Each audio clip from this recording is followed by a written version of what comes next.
5 August ছাত্র জনতার গণ অভ্যুত্থানের পর দেশ ছাড়েন আওয়ামী লীগ সভানেত্রী শেখ হাসিনা। এরপর থেকেই তোড়জোড় শুরু হয় নতুন সরকার গঠন নিয়ে। এই সরকারের প্রধান হিসেবে নোবেলজয়ী অর্থনীতিবিদ ডক্টর মোহাম্মদ ইউনূসের নাম প্রস্তাব করে বৈষম্য বিরোধী ছাত্র আন্দোলনের সমন্বয়করা।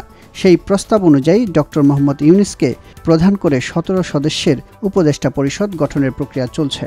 তারা হলেন বাংলাদেশ ব্যাংকের সাবেক গভর্নর সালেউদ্দিন আহমেদ, ঢাকা বিশ্ববিদ্যালয়ের অধ্যাপক ডক্টর আসিফ নজরুল, মানবাধিকার কর্মী আদিলুর রহমান খান, সাবেক অ্যাটর্নি জেনারেল হাসান আরিফ, সাবেক পররাষ্ট্র সচিব তৌহিদ হোসেন, বেলার প্রধান নির্বাহী সৈয়দ রিজওয়ানা হাসান, সাবেক নির্বাচন commissioner brigadier general M Sakhawat Hossain, উন্নয়ন বোর্ডের সাবেক চেয়ারম্যান সুপ্রদীপ চাকমা, এছাড়াও ফরিদা আক্তার, শারমিন মুর্শিদ, বিধানরঞ্জন রায়, আফম খালিদ হাসান, নূরজাহান বেগম, ফারুকি আজম এবং শিক্ষার্থী প্রতিনিধি হিসেবে থাকছেন বৈষম্য বিরোধী ছাত্র আন্দোলনের সমন্বয়ক মোহাম্মদ নাহিদ ইসলাম ও আসিফ মাহমুদ সজীব ভূঁইয়া।